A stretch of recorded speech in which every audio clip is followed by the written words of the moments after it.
Recording in progress. Yes, absolutely. Thank you so much. Hello, everyone. It's a good afternoon. It's a pleasure to have you all here. I am going to provide instructions in Spanish for the Spanish-speaking community on how to join the Spanish line via Zoom. Thank you. Hola, muy buenas tardes todos. Es un placer de tenerlos aquí. Yo soy Brittany, soy su intérprete. Voy a estar aquí para asistirles en la traducción de la junta de hoy. Por favor, y aunque la función no se ha encendido todavía, pero ya que se encienda, por favor, les invito que busque los tres puntitos o el icono de terráqueo debajo de la pantalla. Haga clic, va a poner Spanish Interpretation y después va a hacer clic y después va a buscar Spanish o español. Por favor, haga clic en esa opción y después va a poner done o finalizar. Si tiene algún problema técnico, por favor, déjenos saber y será un placer de servirles. Muchísimas gracias. Back to you. Thank you. Thank you, Brittany. Good afternoon and welcome to the Altadena Community Meeting. We have a few presentations today and then we will answer questions that have been pre-submitted by community members. Jonathan, at this time, if we could bring up the slides.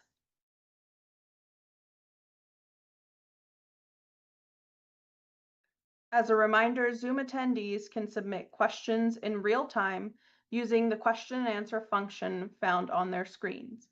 Agency representatives are on the Zoom meeting responding live. Note that questions submitted to the YouTube live chat will not be answered. Supervisor Barger, the floor is yours.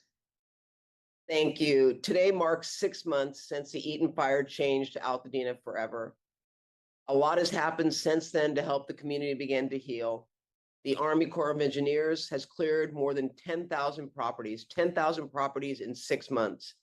The county has awarded more than $27 million to impacted households, workers, and small businesses, and FEMA has approved $140 million in direct assistance.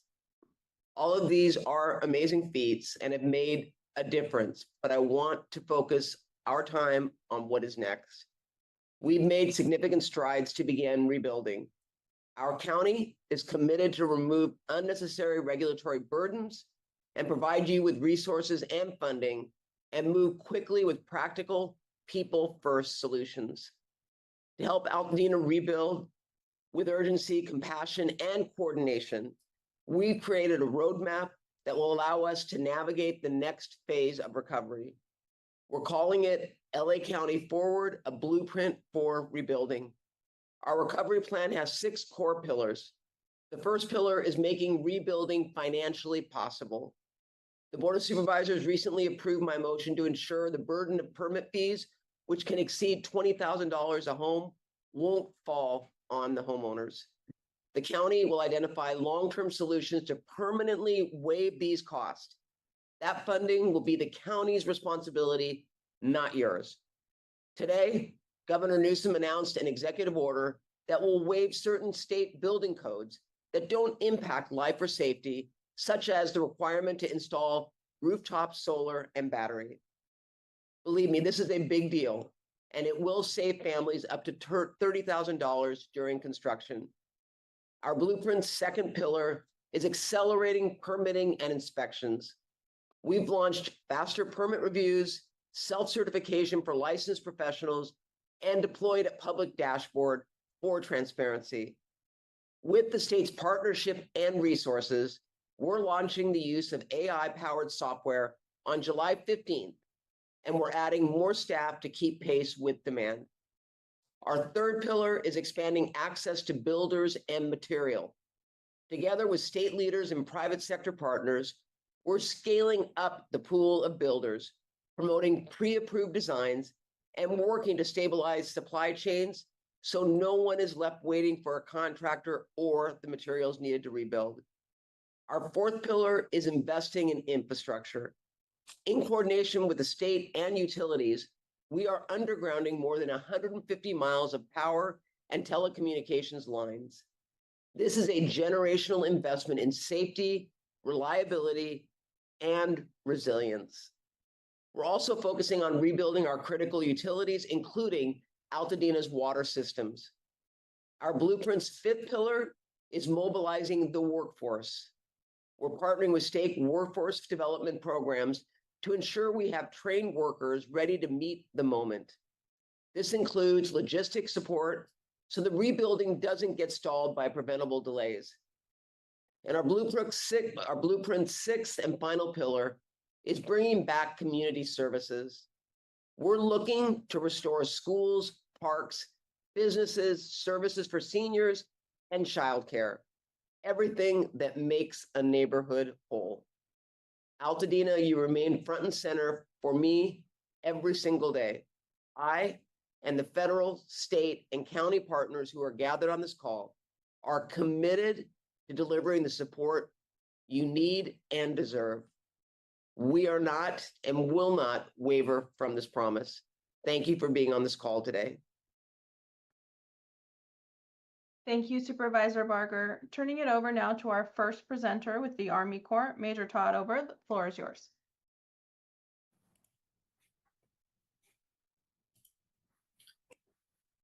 Good afternoon, everyone, and thank you, Supervisor, for allowing me the opportunity to speak today. I'll give a general update on the progress that we have made thus far, and then dive into some more specific updates. First of all, with the numbers, we have just under 5,557 opt-in in total, rights of entry. That's up 18 from last week, and 532 personnel who have opted out.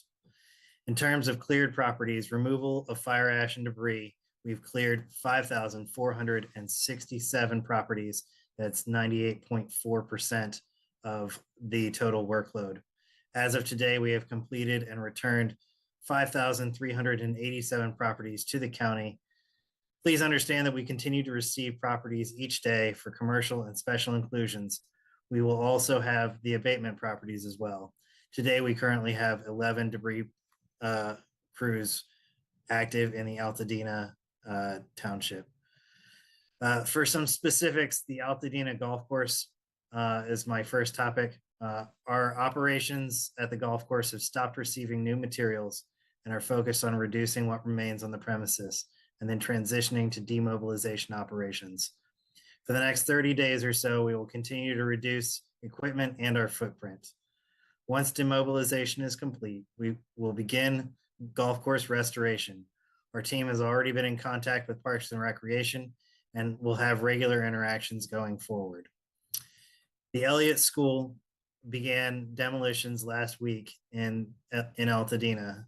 The plan is to preserve the tower and as many of the buildings that did not burn as possible.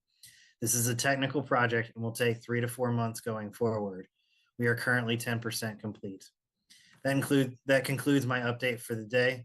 Thank you for the opportunity to speak once more. Thank you very much. Our next presenter is Luis Ramirez with the Department of Public Works. Luis? Good afternoon. I think we got the presentation now, right?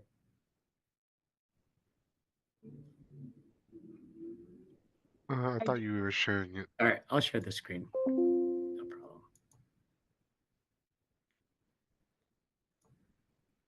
All right. Is everybody able to see my screen? Yes, please go ahead. Okay, no problem. So good afternoon. My name is Luis Ramirez, and I'm a Deputy Director here at Public Works. I oversee the Recovery Division, which is supporting Altadena and the Palisades through permitting. And soon we will begin, as Supervisor mentioned, planning the long-term rebuild of the infrastructure in these impacted communities to be able to make sure that we rebuild in a resilient way and also in an environmentally friendly way. I'm going to start off with just the overall permits for the week. To date, we have issued 87 building permits. And as you can see, the numbers will be growing on a week-by-week basis. And right now, the average turnaround time from the time that somebody submits a permit application to the time that they get their permit is 51 days. I wanted to take most of my time to go over the summary abatement process that Public Works has been overseeing over the past month and a half. As you may recall, there was a health officer order that was issued, which indicated that living within 200 feet or so of properties that had fire, ash, and debris could lead to health impacts.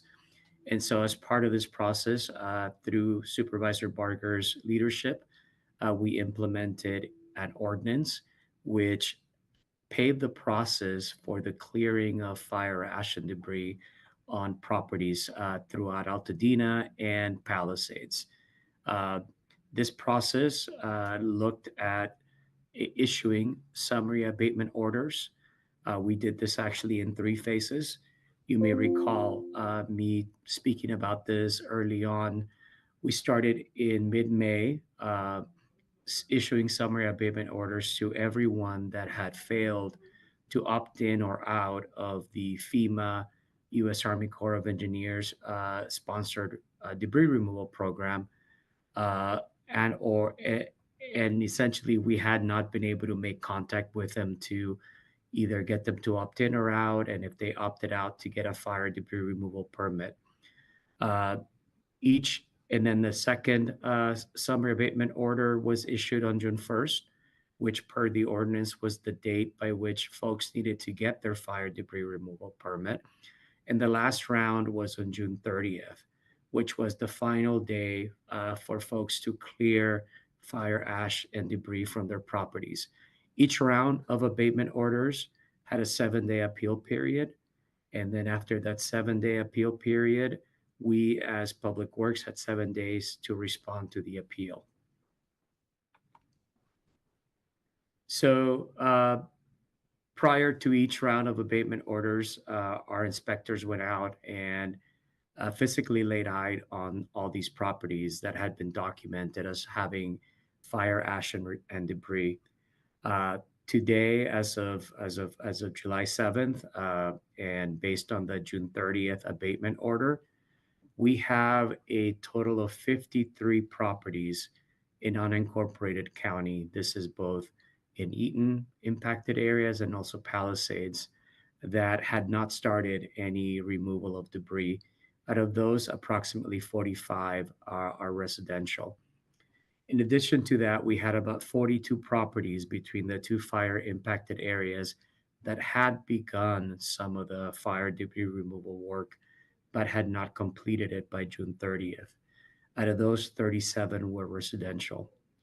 In addition, as was mentioned earlier by Army Corps of Engineers and FEMA, there were some commercial properties that had applied for inclusion into the government-sponsored program. A couple of weeks ago, we received a list of approximately 89 commercial properties that had not been accepted into the program. So we worked with those 89 property owners to give them until July 31st to complete the fire debris removal.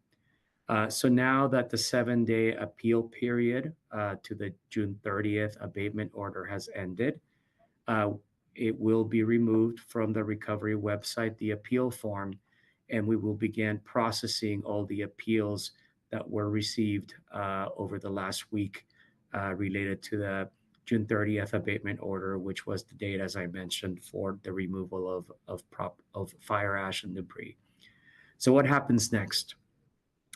We plan on turning over residential properties that had not started the abatement process, the 45 that I mentioned earlier, over to the Army Corps of Engineers for them to proceed with the debris removal on behalf of the property owners. The ordinance indicates that once Army Corps is done with the removal, they will send us a fee for the cost of that work, and then we will forward that fee or the receipt or the invoice over to the property owners, and they have 60 days to pay the cost of the debris removal. If the fees aren't paid, then a lien will be placed on the properties so that the county and by means of that, the federal government can be reimbursed for the cost of the debris removal. The 42 properties that had started the work until today to complete that work. So later on this week, approximately on the 10th, we will go out and inspect those properties to see if the work has been completed. And as I mentioned, the ones that were not included in the program, those 89 commercial properties, which when I say commercial, it's businesses, but also multifamily residential units. They will have until the 31st to complete that work, and we will inspect after that to make sure that it has been completed.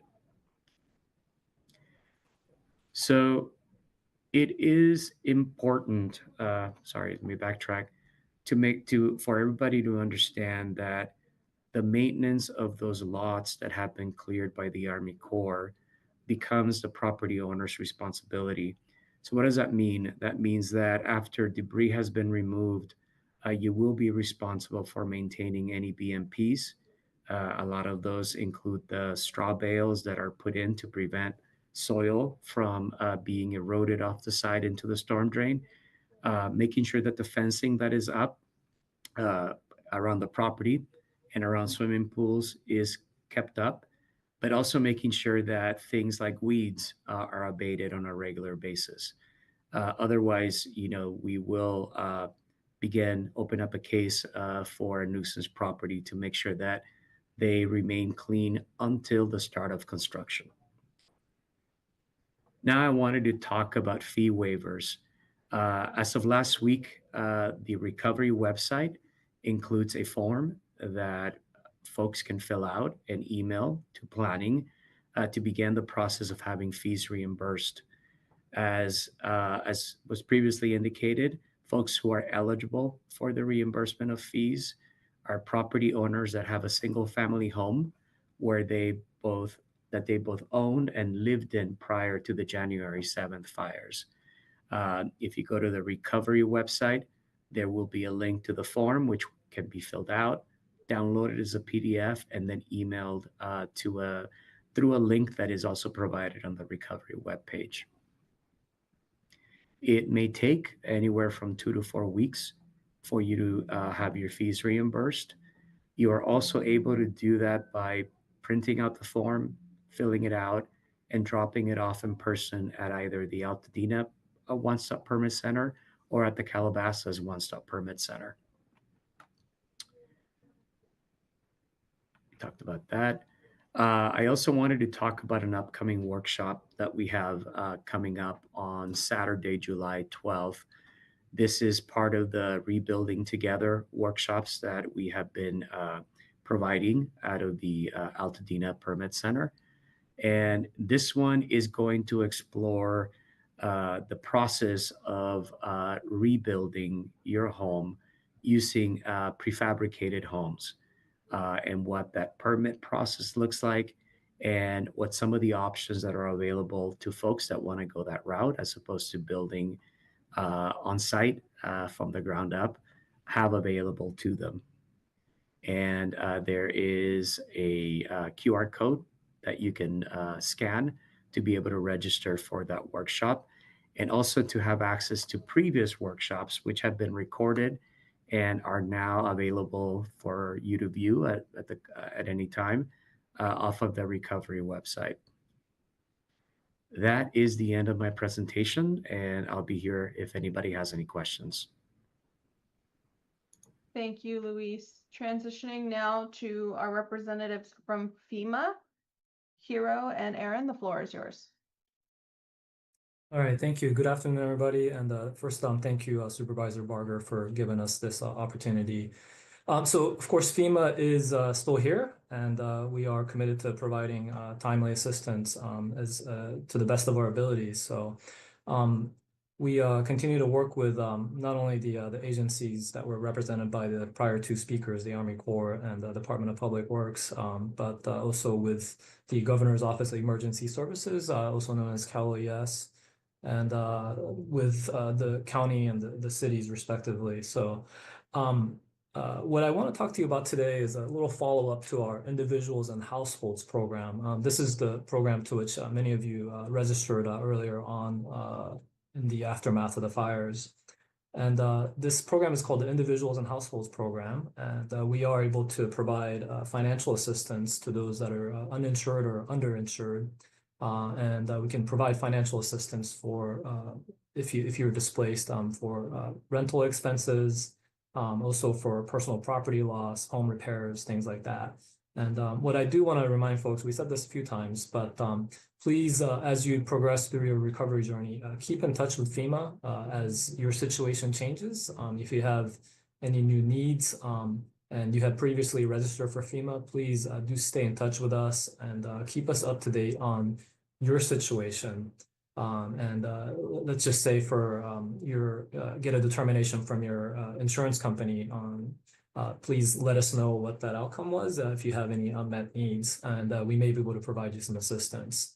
As, of course, you progress through your journey, you may be hearing from us. And as I mentioned earlier, we are committed to making a determination and providing assistance as quickly as we're able to. You may hear from us and receive a decision from FEMA that maybe you disagree with. So there is an appeals process if you disagree with a FEMA decision. So I have a colleague joining me from FEMA, Erin Hills, and she can go into a little bit more detail about what that appeals process entails. We did push out a fact sheet last week on the appeals process, but we'd like to have Erin go over that process with you a little bit today. So Erin, if you're ready, go ahead. Thank you so much, Hero. My name is Erin Hills. I am with FEMA Individual Assistance, and I am going to give you an overview on our appeals process. If you could please go to the next slide. So once you have registered with FEMA, an applicant will then receive a determination letter stating if they are eligible or ineligible. If the applicant does not agree with the determination or with the amount of assistance given, they have the right to appeal. To appeal, applicants may provide verifiable documentation to support their appeal request that matches the type of assistance being appealed. Certain types of verifiable documentation could be merchant receipts, utility bills, repair estimates, property titles or deeds, any other documentation that may be of assistance in supporting their claim to appeal. You can also submit the optional Individuals and Households Programs Appeal Request Form, which would be included in the determination letter that you receive from FEMA. And although not required, it is helpful to submit a statement letter or appeal letter that can offer a more detailed explanation of why you're appealing. All documentation that you send to FEMA as part of your appeal should include your full name, your current phone number and address, the 4-digit disaster number, and the 9-digit FEMA application number written on all of the pages that you are submitting for review. Appeals must be submitted within 60 days of the initial determination letter, and FEMA will make a final decision within 90 days of receiving the appeal. If an appeal request is submitted after the 60-day appeal period, the applicant will need to provide a verbal or written statement explaining the reason of the late submission. Should you miss the 60-day time frame, you can include a statement letter that would indicate the reason that you missed that time frame. I was out of the country, a family member was hospitalized, I was waiting for an insurance decision letter. FEMA will review the appeal as well as the applicant's case to determine if there is sufficient documentation to change the determination. Should any additional information be required, FEMA will send out correspondence to the applicant requesting additional documentation for review. All FEMA letters sent out to applicants are written in plain language. A letter informing an applicant they are ineligible may include the reasons they are ineligible and an explanation of the appeals process. Next slide, please. So this is a graphic to show you the process flow of our appeals. After the applicant receives a determination letter, the applicant submits an appeal within the 60-day time frame. FEMA reviews the appeal and the applicant's case to figure out whether additional information is needed. If additional information is needed, then FEMA will contact the applicant or third party, if applicable, to notify them. FEMA will then send the applicant an appeals documentation request letter, also titled ADOC, which will list the missing documentation that FEMA is requesting.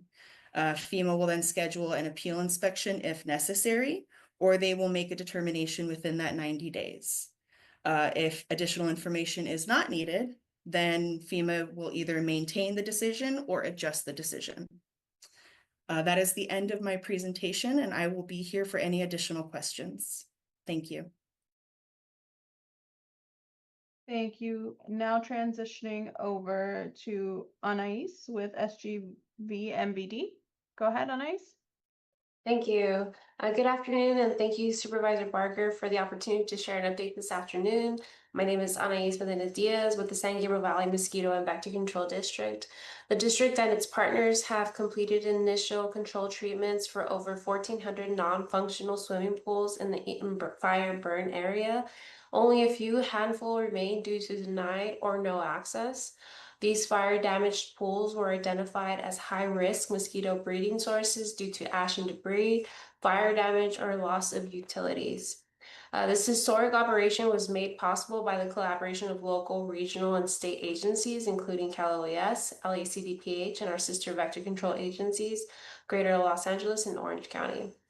Treatments include extended residual larvicides lasting up to 90 days that only affect immature mosquitoes in their aquatic stages, or the introduction of mosquito fish in select pools for long-term control.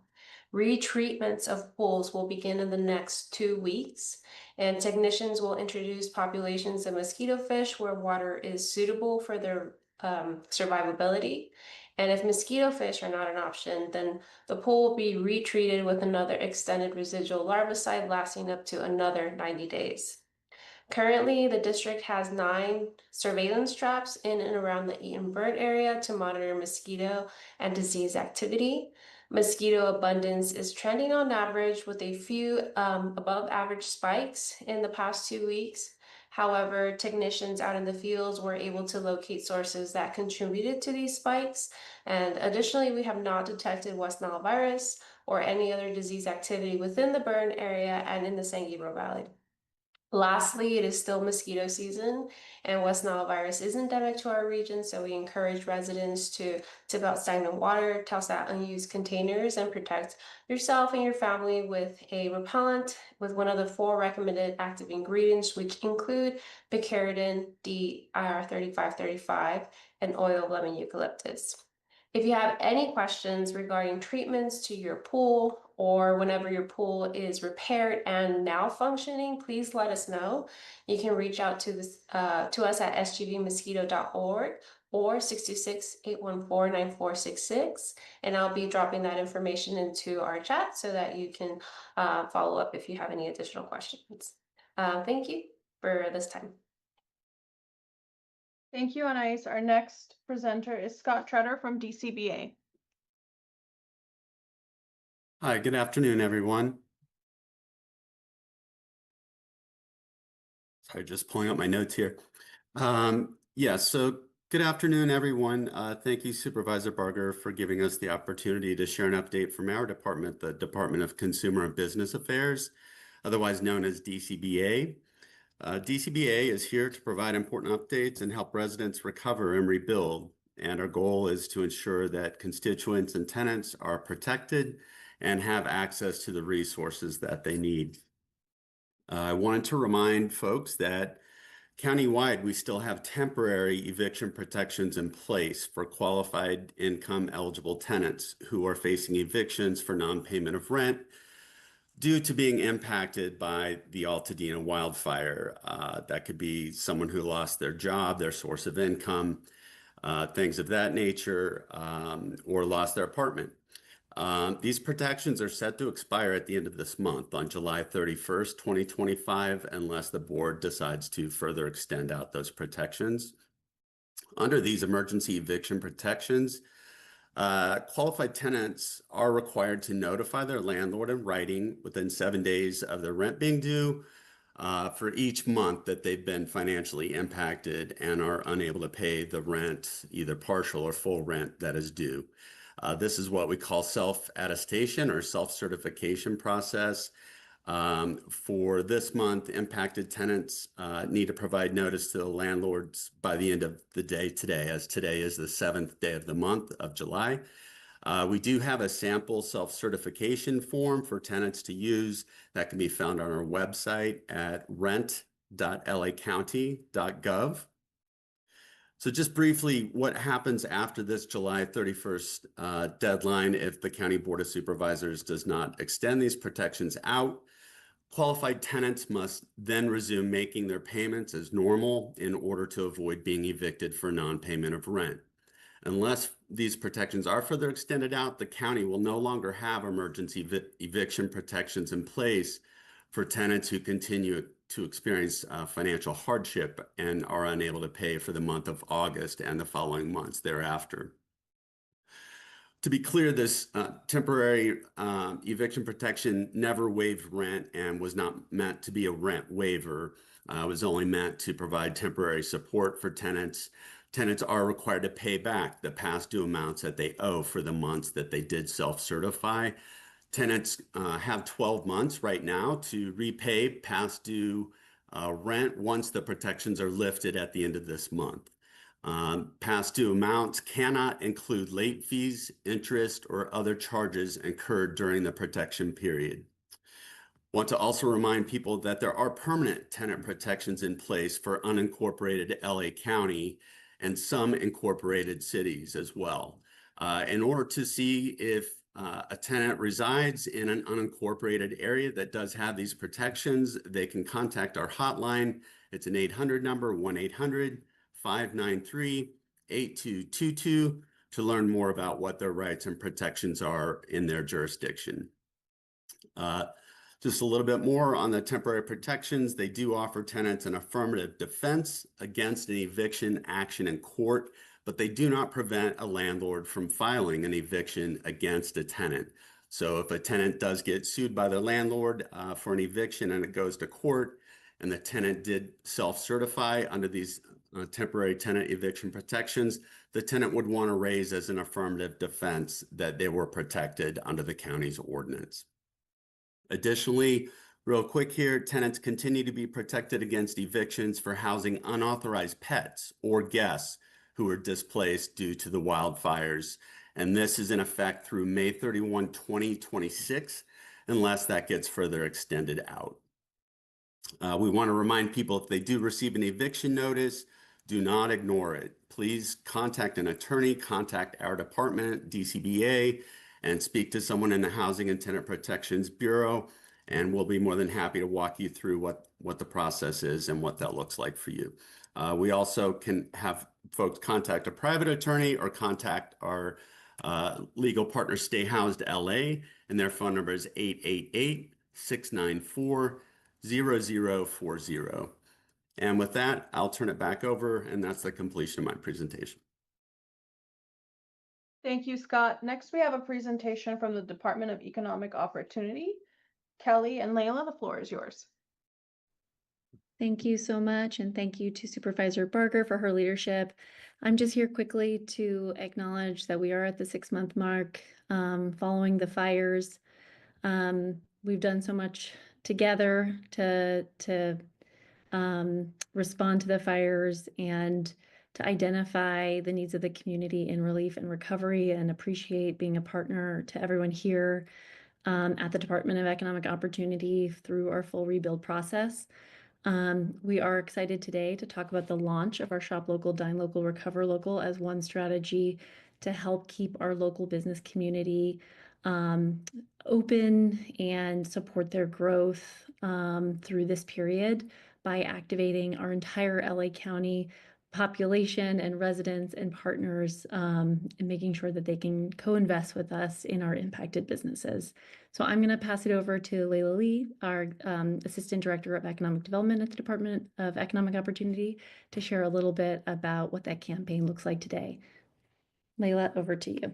Thank you so much, Kelly. Hi, good afternoon, everyone. My name is Layla Lee, Assistant Director at the Department of Economic Opportunity, and I focus on small business and economic development. So with that, it's my pleasure, and thank you so much, Supervisor Barger, for letting us be here today to share this program with everyone. Can you see my screen? Yes. Okay, great, thank you. Great. So, early on, as from the last meeting that we attended, we recognized there was an urgent need to address really the economic disruption that impacted so many businesses, where we saw a devastating, decrease in revenue for businesses that rely on foot traffic and cars passing by all the time.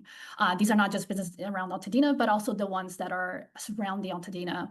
So with that, Supervisor Barger and her team, they established they introduced a motion on April 1st that established a regional public awareness campaign along with related programs and services and resources that both encourages the idea of shopping, dining, and recovering local, and promotes the importance of supporting local businesses impacted financially by the fire, thereby ensuring their short and long-term recovery.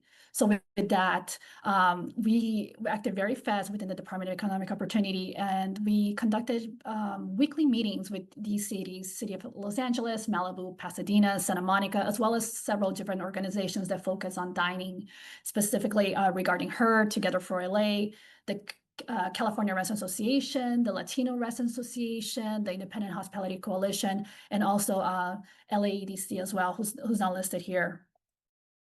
So with that, we came together and we decided that the primary goals of this campaign would be to increase consumer awareness of the importance of shopping local in targeted fire impacted communities.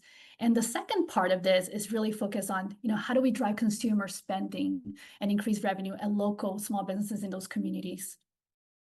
And so today, we're really, really thrilled to announce that we're launching today the campaign, which is a 6-month effort commencing today and running through December 31, 2025, to support these businesses.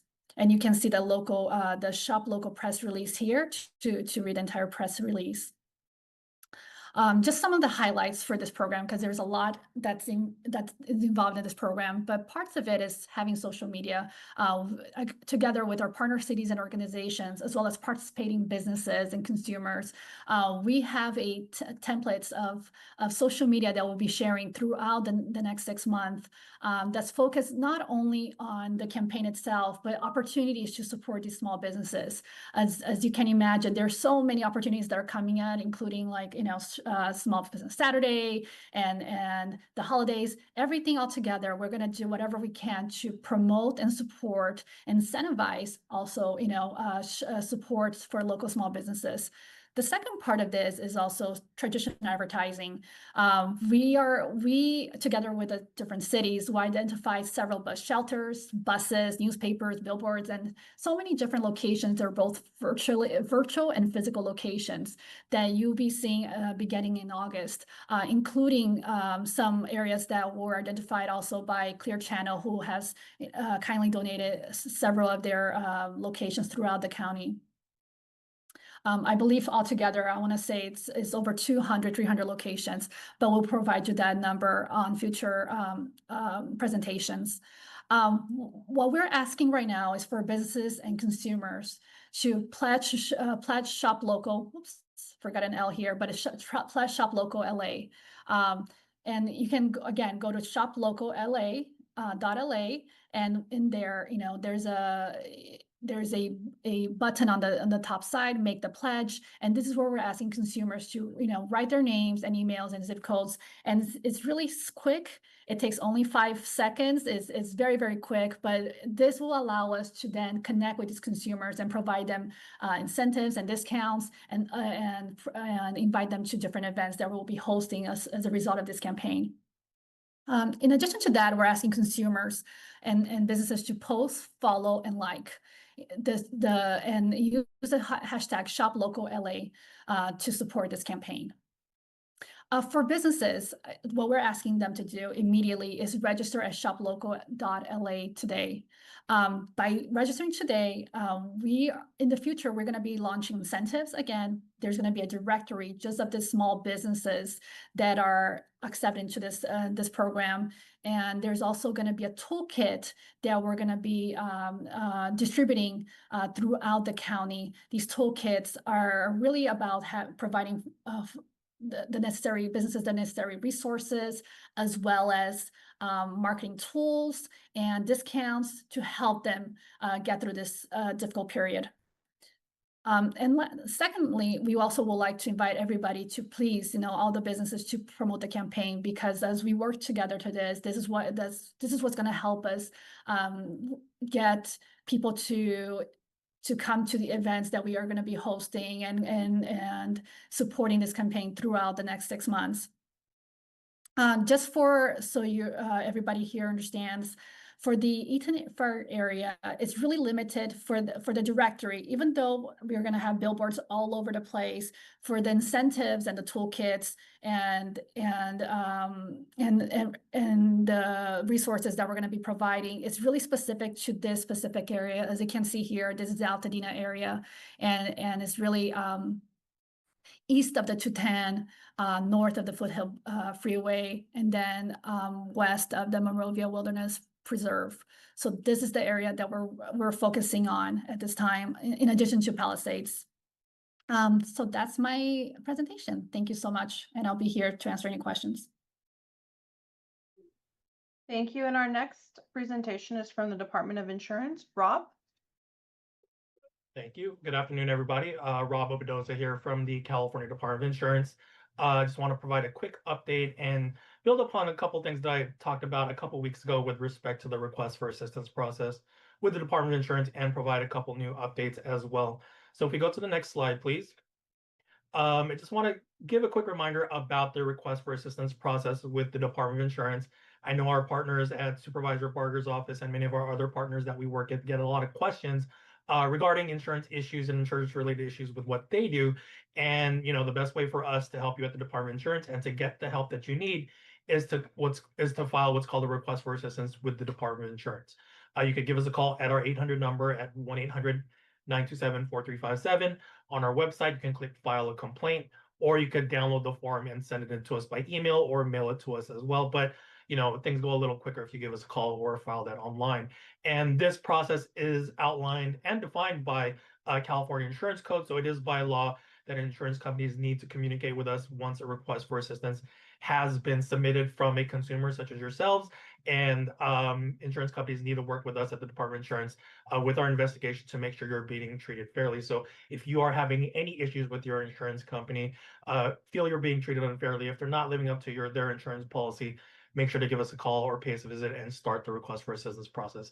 And the reason this is important is on the next slide is, so far as of May 12, 2025, so far over 38,000 insurance claims have been filed, with over 35,000 at least partially paid, so far resulting in about $17.1 billion in claims paid out through insurance proceeds. And of those 35,000 claims that have been partially paid, over 1,000 complaints were filed with the Department of Insurance in conjunction with those claims, resulting with the California Department of Insurance being able to recover over $60 million for wildfire survivors after investigating those complaints. And as a result of the numerous complaints that we received on several different topics, the Department of Insurance and Commissioner Ricardo Lara has taken action. For one, he's announced the creation of the Smoke Claims and Remediation Task Force. We're investigating State Farm on their consumer practices, and they're also investigating the underinsurance issue with a multi-state coalition of several different states. So I'm gonna get into that in more detail on the next slide. So last week, the Insurance Commissioner announced the formation of the Smoke Claims and Remediation Task Force, which is focused on improving the handling of smoke-related insurance claims, establishing clear standards for smoke remediation, and ensuring wildfire survivors receive fair treatment and effective cleanup support. Now, at many of these community meetings that we've been at several of the town halls, public meetings, in my email inbox, the number one issue that we've been seeing is smoke damage claims and remediation. And going through that process with insurance companies either being unhelpful or unwilling to remediate properly.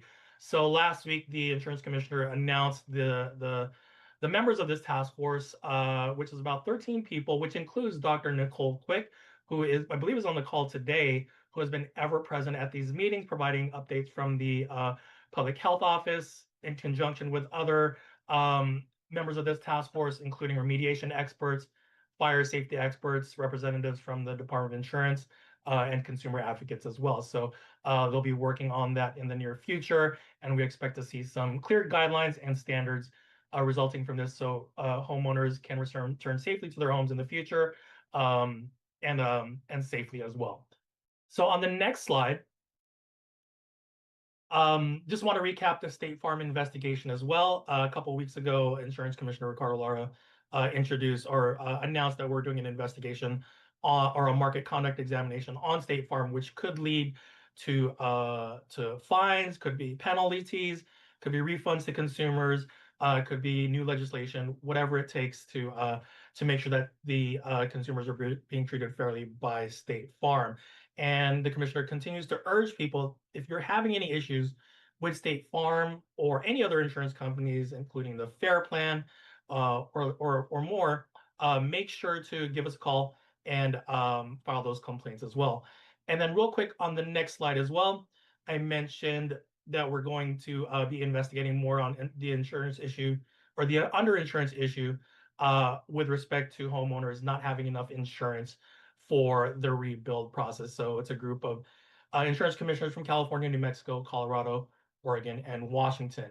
And I want to go through these next slides real quick and just talk about how currently there is an insurance moratorium, of course, for those affected by the fires and the adjacent zip codes, as well as the new CAL FIRE severity maps, which don't really have an effect on insurance decisions or availability. There are different tools that insurance companies use. So these CAL FIRE maps are intended for public planning purposes and not insurance decisions. But on the next couple of slides, just want to talk about how insurance companies are going to be using information for insurance decisions in the near future with what are called catastrophe modeling.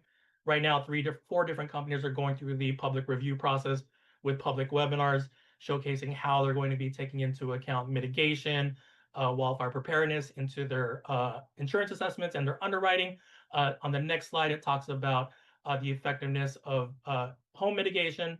On the next slide, they also talk about how mitigation can make a difference in lower premiums and lower deductibles. And then on the next slide, the last of those public webinars is this Friday with KCNC, and all the webinars from all these companies are available for public viewing on our website. You can scan that QR code. Definitely interesting stuff if you want to get in some insight on how insurance companies are going to making these decisions, especially as the rebuilding process goes on and the concern for insurance options are going to be there after their moratorium expires. And on the last slide is just our contact information. So feel free to give us a call, pay us a visit at our website. Of course, I will stick around to answer any questions, but thank you for your time, everyone. Thank you, Rob. Our next presenter is Dr. Nicole Quick. Dr. Quick, go ahead. All right, good afternoon, everyone. I am going to spend just a few minutes to remind everybody about 2 programs we have for residents in the Eaton burn area. We have an Eaton fire soil testing program for lead that is still up and going.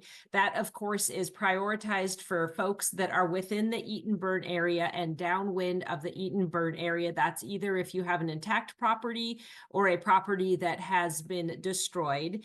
That program consists of soil collection that is done by the individual. You will be collecting soil from 4 places in your yard, putting that into a bag, filling out a soil collection submission form, dropping that off to us. We then take that and give it to a contracted lab. Individuals participating in this should get results back within 7 to 10 days. Those results will give you a lead concentration for your property. We have lots of guidance on our website related to how to interpret that and detailed instructions on how to collect that. The website to visit to get that is publichealth.lacounty.gov. Just look for the banner on there. That's the Eaton Fire Soil Testing Program. That will take you to the detailed instructions on that.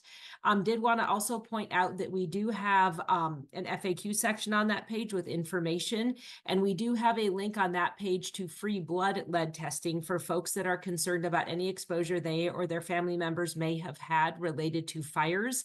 We have concluded the community events related to the blood testing, but there's still 2 ways that folks can go ahead and get their blood testing. One is going to see their medical provider. One is going to a Quest lab. Detailed instructions are on that you can link to from our page on getting that blood lead testing, and would really encourage folks who are in the area and are concerned about lead in their soil to go ahead and get onto that website. I'm going to give that website once more. That's publichealth.lacounty.gov, and look for the Eaton Fire Soil Testing Program banner, and there's detailed instructions on there. All right, I'll pause there and be available for questions. Thank you, Dr. Quick. And we have one final presentation before we transition to questions. I know we're nearing the end of our meeting, so I'd like to remind folks that are on the Zoom that they can submit their questions using the Q&A function and receive answers in real time as we go through these presentations. And our final presentation, turning it over now to Miguel Robledo with Aging and Disabilities. Go ahead, Miguel. Thank you very much. Thank you for the opportunity to speak. Appreciate everyone here. I'm with the Los Angeles Department of Aging and Disabilities, specifically with the Area Agency on Aging. Just wanted to provide a couple quick updates and remind everybody that we're still obviously there for support services in Supervisorial District 5. As a part of our mission, we continue to provide a number of support services throughout the county and throughout the Supervisorial District 5. That includes, of course, nutrition programs, case management, care coordination, health promotion, wellness activities, support for caregivers, assistance with legal and transportation needs. Residents of the surrounding areas and Altadena can contact our local information and assistant line at 1-800-510-2020 to get connected to a number of services and support. Again, that number is 1-800-510-2020. Also wanted to provide a reminder that we are also, our Altadena Senior Center is, of course, permanently closed. However, we have relocated to the following satellite location with a partnership with Department of Public Parks and Recs at Loma Alta Park, and that's at 3330 North Lincoln Avenue in Altadena. Number of activities and services are now being offered to residents of that area. So including congregate meals now on Wednesdays.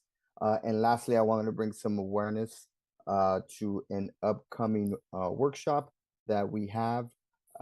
We are co-hosting with a number of our county partners and community-based organizations, including DCBA and Los Angeles County Development Authority, and a number of our community-based organizations. This workshop will be led by the California, this is an insurance workshop that will be led by the Department of Insurance.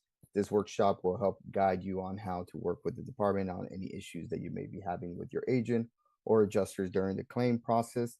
Lunch will be provided for the first 100 folks. That will be this Saturday, July 12th, at the New Revelations Baptist Church, 855 North Orange Grove Boulevard in Pasadena, California, at 10 a.m. I did put the link on there. You're welcome to register. And like I said, lunch will be provided for the first 100 folks. So hope to see you there and you can take advantage of that workshop. Thank you very much. Thank you, Miguel. Transitioning now to the question and answer portion of our evening. As a reminder, you can find answers to frequently asked questions on recovery.lacounty.gov/Altadena. Our first question is for David Ford with SoCal Edison. Is there a schedule for power restoration in Altadena? Thank you for the question. Power restoration is specific to the partial that would be submitted. If a customer is in need of power, please contact us. We will try to energize as quickly as possible, as long as it's safe to do so. I will be glad to take questions of that nature if they want to respond to me on my email, and I'll put that in the chat for specific individuals who are looking to get power needs, in a much quicker way. Thank you, Dave. And it looks like we have time for one final question, and this is for regional planning. It says that permitting times are now taking 51 days as opposed to 40 days previously. Can you please explain the transition in time? Certainly. The permitting timelines that we are tracking include the timelines that the applications are returned to individuals and their design professionals. So it is not necessarily just the time frame that includes the permitting departments. So we do keep track of the timeline that a project is submitted and then the timeline it takes to get a permit. But a lot of those, that timeline also includes the time that the applications are not in our hands. We do have detailed information in our dashboards that are on LA Recovery website at recovery.lacounty.gov. We do have additional information that shows the breakdown of that. And we are still compiling the list of most common corrections that we see from a zoning perspective, and then also from a planning and building perspective, to share with your design professionals to try to reduce those issues. We suspect that the soft launch of the artificial intelligence platform called Archistar will help reduce a lot of those corrections prior to an application being submitted to planning in the first place. So we do expect to see those timelines where we send applications back to you to be reduced. I wanted to add to that, and I echo everything Amy said, but the other thing that we're doing from a building perspective is making sure that when we give you the first round of plan check comments, that we reach out to you and see if you have any, well, not you, but your designer, architect, engineer, see if they have any questions so that we can get them approved on the second go around. And so far, none of the projects have gone past one recheck, which is actually really great. And those rechecks are taking anywhere between 2 and 3 days. So the staff is turning them around and getting everything ready to issue a building permit quickly. There are also things that are not within our control. There are still some sites that maybe have not been formally cleared, or we're waiting for a single sign off from somebody else, a different agency. So again, I just want to reiterate those 51 days do not include the entirety of the time that the county has your application or your project. It does include the time that you have it as well. End of comments. Thank you both. And that concludes the time we have for questions today. Thank you for joining us, and we'll see you all next week. Signing off.